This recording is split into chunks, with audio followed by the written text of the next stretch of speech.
Joining us to discuss is US correspondent for the Australian newspaper and Sky News US contributor Cameron Stewart. Good morning to you, Cam. Thanks for joining us. So can you bring us up to speed of where we're at the moment? What's happened so far? Well, Pete, we're about an hour and a half or so into a 6-hour debate on the floor of the House. Each representative of the House is being given about 1 to 2 minutes to speak. So they're rolling out their attack or their defence of the President. Now, this morning we had a few things happen. The House Speaker, Nancy Pelosi, stood up in front of the House to commence the proceedings. Obviously very historic proceedings, only who'll be the third president to be impeached today. Pelosi said that basically it was the role of all Congress people to defend the Constitution. She said the president was, in her words, an ongoing threat to national security, and it was up to them to defend America's democracy. Now, Donald Trump countered that. He put out a tweet this morning asking his supporters to pray for him. He said, "Can you believe that I am getting impeached over this?" And so he put out that tweet, and then later on he put a tweet out entirely in capital letters, declaring this an assault on America, an assault on Republicans. And what Donald Trump's doing at the moment, Pete, is he's in the White House. He's going in between meetings and then popping in and looking at the television for a while, then going back to his meetings. And so he's keeping abreast of these proceedings. Yeah, and Cam, he's got as I understand, he's got a rally that he'll be going, I think in Michigan. You'll know this more than I do, but at about the same time, right? So is that a coincidence or not? Well, it's not really, because Donald Trump deliberately scheduled this rally tonight at, I think it's 11 a.m. Sydney time, in Michigan, 7 p.m. Michigan time. And basically, he's done that already. But I mean, of course, the House vote could have been done before that started. But now it looks like it's going to actually happen while he's talking. I mean, this is an extraordinary situation. The president will be in front of 10,000 odd screaming supporters at the time he is getting impeached. So it'll be one of those amazing split-screen moments. We've had a few of them in the Trump presidency.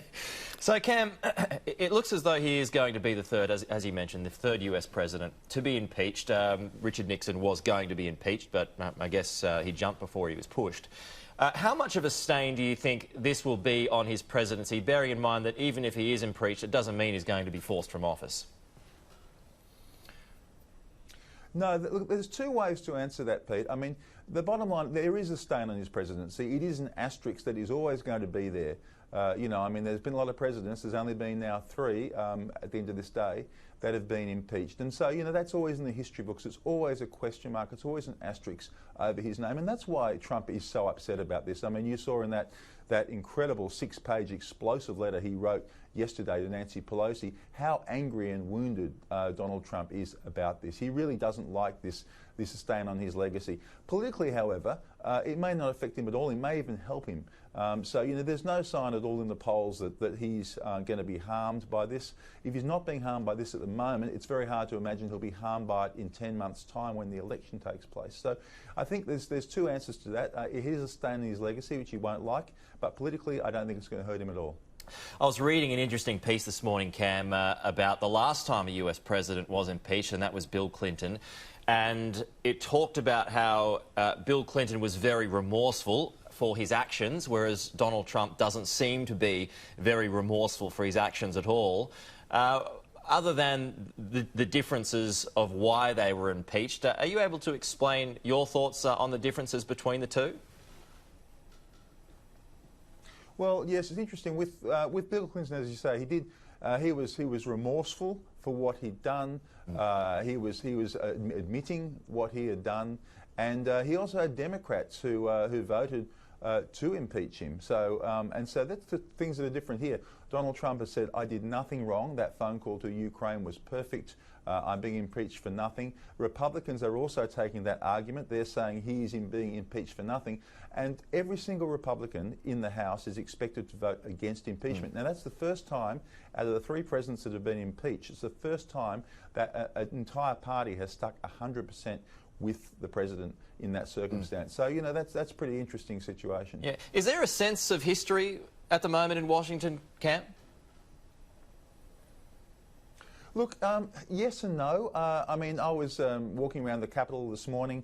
There were protesters there. I went and spoke to a whole bunch of pro-impeachment protesters, it's the best way to put it, and a handful of Trump supporters there as well. They're yelling at each other. They had policemen in the middle to sort of break them up. You know, it was pretty lively, but they weren't very big. You know, they're just a couple of hundred of protesters. I mean, it's not like all of America is out and yelling and screaming on the streets in big numbers at all. And you know, if living here in Washington, there's a less palpable sense of excitement about this impeachment than there was about some of the early instances of the Trump presidency, such as the sacking of FBI Chief James Comey, the appointment of Robert Mueller as special counsel. I mean, they were things that really held this city in its thrall. They were absolutely fascinated. Everyone was hanging off every single word. You're just not getting this with this impeachment. Even though it's historic, it's also very predetermined. It's utterly partisan.